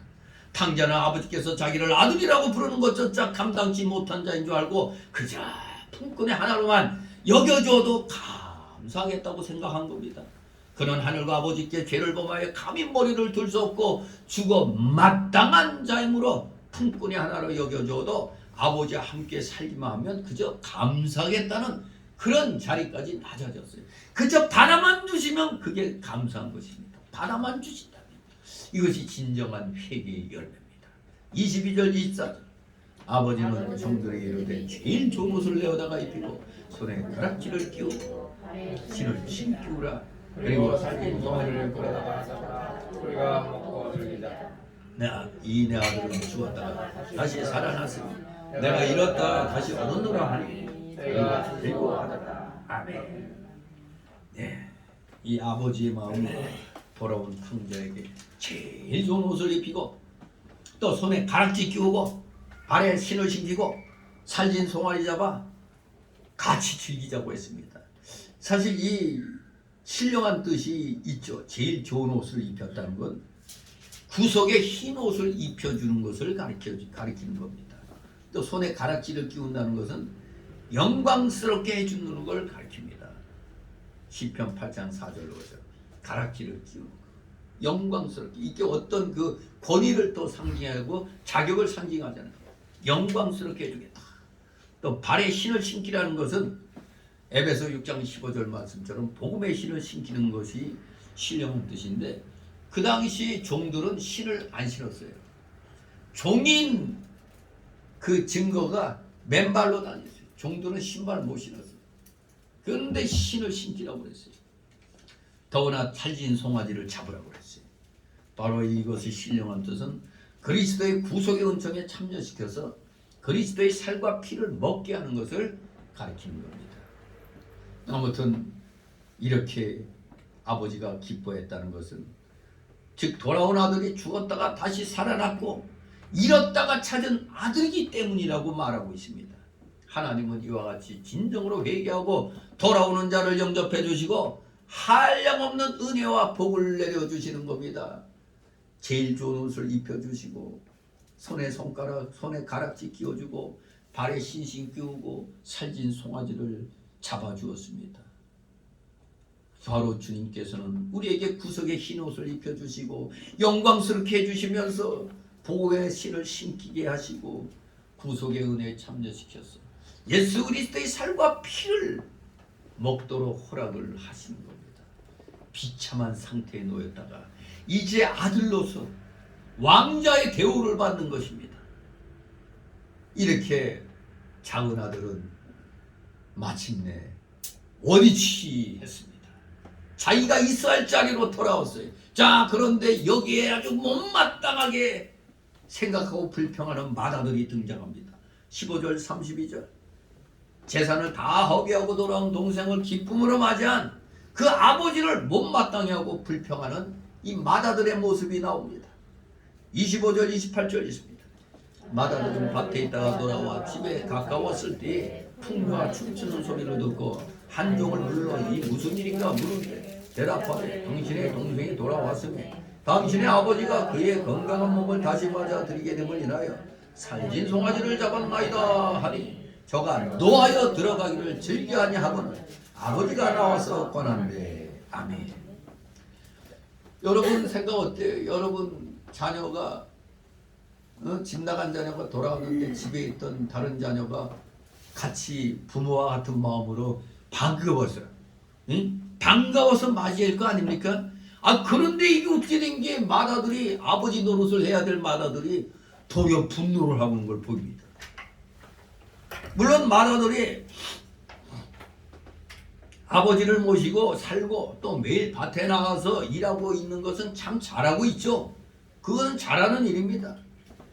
그런데 이 맏아들이 밭에서 일하고 돌아왔는데 자기 동생이 돌아왔다는 소식을 들었어요. 그러면 아버지와 같이 뛸 듯이 그냥 기뻐해야 되는데 엉뚱하게 보니까 도리어 화가 나가지고 집에 들어가기를 꺼려했다. 아, 이건 뭔가 맏아들에게 문제가 있는 겁니다. 맏아들이 회개하고 돌아온 동생을 사랑하지 못하고 오히려 노했다는 것은 맏아들이 아주 잘못하고 있는 겁니다. 맏아들이 잘못한 것은 첫째, 자기 중심의 생각이었습니다. 자기 중심의 생각대로 했던 겁니다. 그가 아버지 중심으로 생각했더라면 아버지가 자기 동생이 돌아온 것을 얼마나 기뻐하고 그 동생을 얼마나 사랑하는가를 알아서 아마도 함께 기뻐했을 겁니다. 함께. 그러나 맏아들은 아버지가 기뻐하는 것을 처음도 생각지 않고 그저 자기의 불쾌한 감정을 나타냈던 겁니다. 그래서 이 맏아들은 도리어 엉뚱하게 아버지를 근심케 했던 둘째 아들이 돌아왔더니 이제 또 거꾸로 집에서 같이 있던 맏아들이 아버지를 근심하게 만들었습니다. 29절 30절 있습니다. 아버지께 대답하여 가로되 내가 열에 아버지를 섬겨 명을 어기며 내게는 염소 새끼라도 주어 나와 내 벗으로 즐기게 하신 일이 없더니 아버지의 살림을 참겨 함께 먹어버린 이 아들이 돌아오매 이를 위하여 살진 송아지를 잡으셨나이다. 아멘. 아주 그냥 맏아들은 화가 나고 불평을 해댔습니다. 아까 첫 번째 맏아들이 잘못한 건 자기 중심의 생각이라고 그랬죠. 아버지 중심으로 생각했어야 되는데 두 번째 잘못 생각한 건 자기의 잘못된 것은 생각지 않고 잘한 것만 생각해서 교만했다는 겁니다. 여기 보면은 이 맏아들이 자기가 아버지 명을 어긴 적이 없다고 그랬어요. 여러 해 동안 맏아들이 아버지 모시고 떠나지 않고 잘 섬긴 거 아버지의 명을 순종한 거 잘한 일이죠. 그러나 과연 여러 해 동안 실제로 한 번도 아버지의 명을 어긴 일이 없었을까? 근데 지금 오늘 이번 사건을 보니까 아버지의 마음을 헤아리지 못하고 자기 생각만 하고 아버지의 마음을 근심하게 한 걸 보면 아마도 아버지의 명령을 어긴 일이 여러 번 있었을 것이 분명한 일입니다. 우리도 아버지, 하나님 아버지께 잘한 것만 생각하지 말고 부족한 것을 찾아 회개하며 겸손해야 됩니다. 또 잘한 것이 있더라도 내가 했다고 하지 말고 하나님의 은혜로 된 줄 알고 하나님께 감사해야 되는 겁니다. 하나님께. 그런데 이 마다들은 자기는 아버지께 하나도 잘못한 게 없어. 그래서 자기도 모르게 교만병에 걸려 있었던 겁니다. 이것이 마다들이 두 번째로 잘못한 겁니다. 세 번째로 잘못한 것은 30절 말씀대로 물질 중심, 세상 중심으로 살고 있었던 걸 알 수가 있어요. 아버지의 살림을 창겨같이 먹어버린 이 아들이 돌아왔더니 살찐 송아지를 잡으셨어요. 이게 말이 됩니까? 하고 불평했어요. 동생이 건강하게 돌아온 것을 기뻐해야 되는데 기뻐하지 않고 그저 단지 동생이 들고 나간 재산 모조리 다 탕진한 것만 아까워하고 있어요. 동생이 건강하게 다시 돌아온 것만 생각해야 되는데 아이 재산 탕진한 것만 생각하고 있었던 겁니다. 내게는 염소 새끼라도 줘가지고 나와 내 벗으로 즐기가신 일이 없더니라고 말한 걸 보니까 이 마다들은 물질 중심에 빠진 생활을 하고 있었던 것입니다. 물질 중심의 생활을 하고 있었던 것이 마다들의 잘못한 세 번째 그 모습입니다. 네 번째 마다들이 잘못한 건 감사 생활을 못했습니다. 감사할 줄 몰랐다는 겁니다. 마다들은 아버지와 함께 은혜 안에 살기 때문에 아버지의 것이 모두 다 자기의 것인 줄 알고 아버지에게 늘 감사하는 생활을 해야 되는데 보니까 이 감사할 줄 몰라요. 욕심만 더 많아. 저놈 자식이 재산 안 갖고 나갔으면 저것도 내가 좀 더 가질 수 있었을 텐데 이런 생각하고 있었던 겁니다. 철저한 물질 중심, 거기에다 감사할 줄 모르는 이러한 생활 자세. 다섯 번째로 잘못하고 있는 건 동생을 사랑했어요, 안 했어요? 동생을 진정으로 사랑하지 않았어요. 동생을 사랑했다면 동생이 돌아왔다면 아버지와 함께 기뻐했을 겁니다. 아이고 이놈아 네가 아버지가 얼마나 걱정했는지 아느냐고 이렇게 했을 텐데 아니 자식이 말이야 재산 다 날려버리고 뻔뻔하게 돌아왔어. 지금 그렇게 생각하는 겁니다. 지금 재산만 아까운 거야. 재산 날라간 거. 동생을 사랑하지 않았습니다. 여섯 번째로는 이 마다들이 뭘 잘못했느냐, 효도하는 마음이 없었고 아버지를 공경하는 마음이 없었던 겁니다. 그가 효도하는 마음이 있고 아버지를 공경하는 마음이 있었다면 아버지 마음을 이렇게 아프게 하지 않았을 겁니다. 아버지의 기쁨이 나의 기쁨이 되는 거죠. 효도하는 마음이 있었으면 그저 아버지가 그게 기쁘시면 저도 좋습니다 이래야 되는데 아버지가 어떻게 그냥 둘째만 생각하냐고 이렇게 불평하고 있었던 겁니다. 이렇게 여섯 가지를 이 마다들이 잘못하고 있었던 겁니다. 첫째, 자기 중심이 생각. 둘째, 자기 잘못된 거 생각지 않고 잘한 것만 생각해서 교만에 빠진 거. 셋째, 물질 중심, 세상 중심으로 사는 거. 넷째, 감사할 줄 모르는 생활. 다섯 번째, 동생을 진정으로 사랑하지 않은 자세. 여섯 번째, 효도하는 마음이 없었다. 아버지를 공경하는 마음이 없었던 것이 마다들이 아주 잘못하고 있는 그 여섯 가지의 그러한 내용이었습니다. 31절 32절 있습니다. 아버지가 이르되 예 너는 항상 나와 함께 있으니 내 것이다 네 것이로되 이 내 동생은 죽었다가 살았으면 내가 잃었다가 다시 얻었기로 우리가 즐거워하고 기뻐하는 것이 마땅하다 아니라. 아멘. 아버지는 다 생각하고 있었어요. 내게 다 네 거다 이거. 내 것이 다 네 것 아니냐 이렇게 말씀하고 있잖아요. 우리는 여기에서 뭘 깨달아야 되냐면은 내 거가 있어도 내 것이라고 생각하지 말라는 겁니다. 왜? 내 거가 없어야 하나님 거가 다 내 거가 되는 겁니다. 내 거가 없어야 하나님 것이 다 내 거가 된다. 사실 자기의 것이 있으면 하나님 것은 자기 것이 안 됩니다. 자기의 것이 하나도 없고 하나님 한 분으로 만족하고 하나님 중심으로 살면 하나님의 것이 전부 자기 것이 되는 겁니다. 하나님은 이 세상의 주인이시잖아요. 그저 하나님 한 분으로 만족하고 살면 하나님이 기특한지고 하고 다 주시는 겁니다. 탕자는 재산을 다 없애서나 회개하여 아버지를 참으로 공경하는 마음으로 돌아왔습니다. 그러면 아버지를 기쁘시게 했어요. 아버지를 최종적으로 기쁘시게 한 겁니다.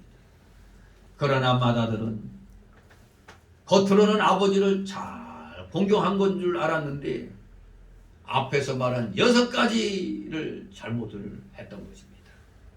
우리가 이 마다들과 같은 사람이 아닌가 우리는 생각해 봐야 됩니다. 오늘날 이 마다들과 같은 신자들이 많이 있습니다. 외부적으로 볼 때는 탕자보다 낫고 아버지 모시고 아버지 집에서 일하고 있지만 자기 중심이고 그저 물질만 알고 형제 사랑할 줄 모르고 자기만 위하고 교만하여 자기의 잘한 것만 자랑하고 아버지께 왜 이렇게 하십니까? 따지기만 잘하고 감사할 줄 모르는 자는 아버지의 마음을 아프게 하는 마다들과 같은 자입니다. 혹시 우리가 교회 생활하면서 이렇게 마다들과 같은 생각하고 있는 건 아니었는지 회개해야 됩니다. 이런 사람은 아버지의 근심거리가 돼요. 하나님 아버지의 근심거리가 되는 겁니다. 탕자는 잘못한 일이 있지만 그 일로 인하여 지극히 낮아져서 회개하며 아버지 앞에 굴복하고 자기는 아무것도 할 수 없는 자인 줄 알고 아버지의 명대로 무엇이나 하려 하고 항상 감사하고 무슨 일이나 기쁨으로 순종하는 사람이 된 겁니다. 탕자는 아버지가 자기를 얼마나 사랑하는가를 깨닫게 되었습니다. 그래서 그 사랑에 감격하여 복종하는 자가 되었던 겁니다. 만약 탕자가 저기서 쩔뚝쩔뚝하며 거지같이 돌아올 때 왜 왔어? 그랬으면 어떻게 됐을까요? 이놈의 자식 그냥 떠날 때는 뭐 말없이 떠나더니 헐랑 거지 되고 나니까 이제 돌아와서 필요 없어 너 돌아나가 그럴 수도 있죠. 그런데 그게 아니었잖아요. 오늘이나 내일이나 돌아올까 뭐만 이렇게 그냥 뭐가 꾸물거리면 아이고 놈이 돌아오나 보다 그런 마음으로 기다리고 있다가 자기 아들을 그야말로 눈물겹게 맞이해 줬잖아요. 그러니 그 탕자의 마음이 봄에 눈 녹듯이 그냥 녹아버린 거 아닙니까? 더욱더 아버지께 내가 효도해야 되겠다 이런 마음을 갖게 됩니다. 정말로 아버지가 자기를 얼마나 사랑하는가를 비로소 깨닫게 된 겁니다. 이제는 아버지만 위하고 아버지 집에서 살고 아버지의 명령을 잘 순종하는 그런 사람이 되었던 겁니다. 그렇습니다. 우리 성도는 겸손해서 언제나 자기 잘못을 발견하여 회개하고 아버지 집에서 살고 아버지만 위하고 하나님 아버지 명령만 순종하면서 우리 모두가 하나님 아버지로 즐거워하고 감사하는 자가 되시기를 주님의 이름으로 축원합니다. 기도합니다. 거룩하신 하나님 아버지 은혜를 감사드립니다. 행여 우리가 이 마다들과 같은 믿음 생활하고 있었던 것은 아닌지 항상 성도들 간에 서로 사랑하고 위해주고 격려하고 권면하면서 우리 다 하나님 아버지를 우리 구주 예수 그리스도를 섬기는 데 있어서 우리 최선을 다하는 진정한 믿음의 자녀들 다 되게 하여 주시옵소서. 감사드리며 예수 그리스도의 이름으로 기도드리옵나이다. 다 같이 찬송가 336장 찬송입니다.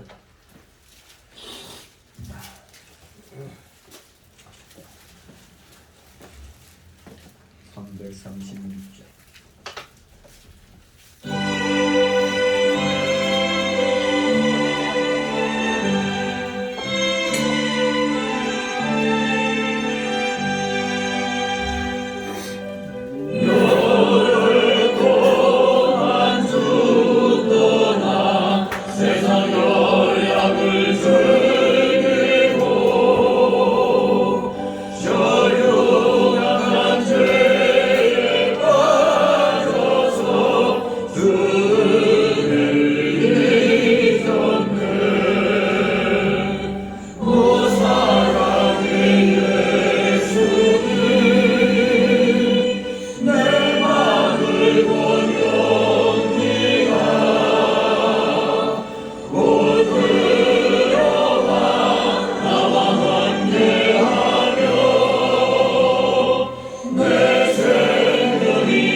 하나님 아버지, 오늘도 살아가시는 자녀들 힘들고 어려운 생활 속에서도 하나님께서 허락하여 주신 각자의 그 생활 영역에서 맺은 귀한 열매들을 오늘도 변함없는 충성심으로 헌신하는 마음으로 하나님 앞에 주일 예물로 드리고 10의 1조로 드리고 각종 명목의 감사 예물들, 차량 예물, 건축 예물 하나님 앞에 열심을 다하여 드렸사오니 이 드린 손길들 한 사람 한 사람 아버지 기억하여 주옵시고 그들의 가정과 하는 생업 위에 하늘의 신령한 복과 땅의 기름진 복이 오병이어의 복같이 임하게 하여 주옵소서.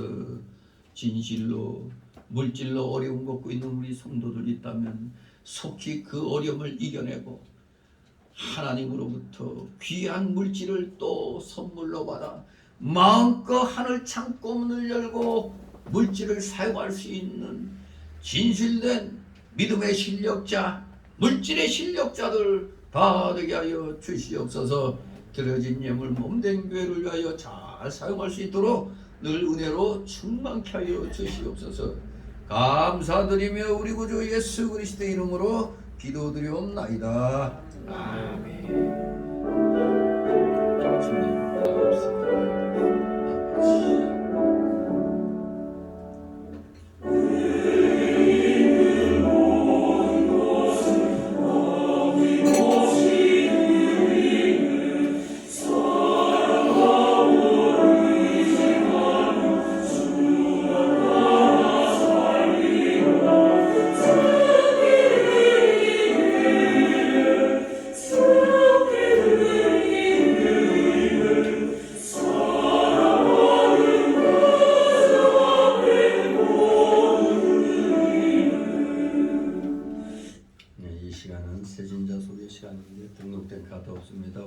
서로 가볍게들 인사들 나누시 바랍니다. 반갑습니다. 항상 보이지 않는 얼굴이 있으면은 꼭 부역장님들은 전화로 안부를 물어보시 바랍니다. 박상국 씨하고 저기 윤옥기 씨 많이 아파요. 박상국 씨하고 박상국 씨 많이 아파요. 요새 몸살 감기가 유행이야. 감기 때문에. 감기. 나도 그걸 아마 여러분 이 성교에서 생활하면서 주일날 그렇게 빨리 끝난 적이 없었죠. 저도 그때 무지하게 그냥 아파가지고 진짜 그랬는데 진짜 감기 조심하시 바랍니다. 이제 코로나가 풍토병 같이 이제 그렇게 선언이 됐기 때문에 스스로들 건강을 잘 챙기시 바랍니다. 광고 말씀 다 읽어보시기 바랍니다. 항상 토요일마다 우리 전도 부인회가 열심히 전도를 하고 있습니다. 기도와 물질로 동참해 주시면 감사하겠습니다. 항상 나라를 위해서 열심히 아까 싸우며 애국운동하는 목회자들과 교회들을 위해서 우리 많은 기도해 주시 바랍니다. 올해가 우리 성교회 설립 22주년의 해이기 때문에 우리 더욱더 영원권의 전도사에게 힘을 쓰시기 바랍니다. 그리고 설립된 우리 새로 설립된 대한노회와 또 여기에 새롭게 시작한 대한신학연구원, 대한신학교가 아니라 신학연구원입니다. 대한신학연구원을 위해서 기도해 주시고 우리 또 대한노회 임신노회가 5월 25일 날 목요일 오전 11시 인천 보훈교에서 열립니다. 위하여 기도해 주시기 바랍니다. 그리고 오늘 식사 마친 후에 여성교부 회의가 있습니다. 내가 깜빡이 늦지 못했네요. 빨리 이제 식사들 하시고 이제 준비를 갖추시기 바랍니다. 다 같이 일어나셔서 62장 부르시면 축복 기도로 마칩니다. 62장.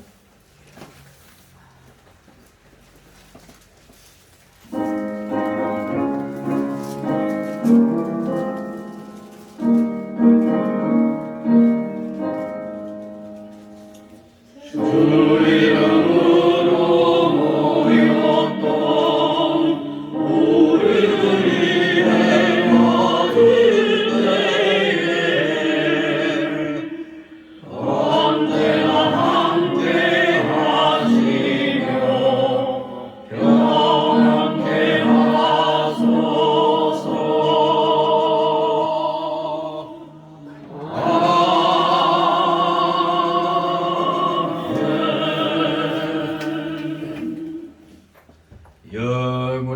지옥 사망 형벌로부터 영생 복락의 무궁천국으로 우리를 구원하여 주신 우리 구주 예수 그리스도의 크신 은혜와 하나님 아버지의 극진하신 사랑하심과 성령님의 감동 감화 교통 충만 내주 역사하심이 여긴 머리 숙인 모든 무리들 머리 위에와 각 가정 위에 하는 생업 위에 하는 학업 위에 이 나라 이 민족 위에 이 나라 모든 올바른 교회들 위에 이제부터 영원토록 함께 있을지어다.